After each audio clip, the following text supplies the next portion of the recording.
Patay on the spot si Alan Esteban, 39 anyos, ang ginlabo sang iya kasilingan. Natabo ang insidente pasado las 10 sa gabi sa Barangay Tigbaloa First, si Balom Antique. Sa investigasyon ni P.O. Dan Labordo sang si Balom PNP, upod nga nagainom ang biktima kag sospek nga si Ricky Amar, 24 anyos. Wala sang anuman nga ginbaisan pero hinali nakakita sang pinangon ang sospek kag ginlabo makapila ka beses ang biktima.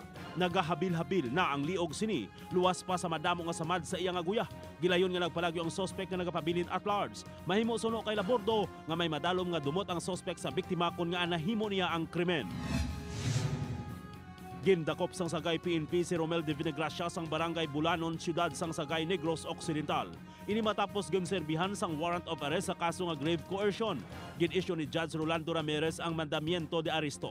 Kabahin ini sa padang kampanya sang kapulisan nga sikupon ang mga may pending warrants of arrest sa ilan na sakupan. Gilayon nga gin-turn over sang otoridad sa korte ang suspitsado agod maproseso ang iyang kaso.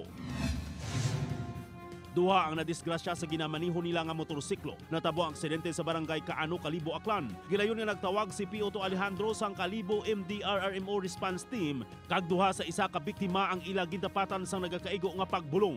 Nagpamalibad naman ang isa. Suno sa biktima na tumbang iya motorsiklo sang nasag-iran ini sa isa ka nagahagunos nga motorsiklo sa lugar. Nagpamalibad ini nga dalon sa ospital bangod sa minor nga samad nga iya naagom. Mabatyaga na ang espiritu sang Paskwa sa Banwa sang Panay probinsya sang Capiz. Ginadagsa na sang madamo nga tawo ang ila Christmas Village tagsa kagabi.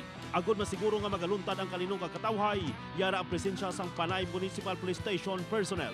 Halin sa pagbantay sa mga dalanon sa palibot sang plaza, sa diin napahamtang ang Christmas Village, mayor nga katuyuan sang ila presensya ang pagbantay sang seguridad sa mga tawo kag bisita nga nagadagsa sa plaza.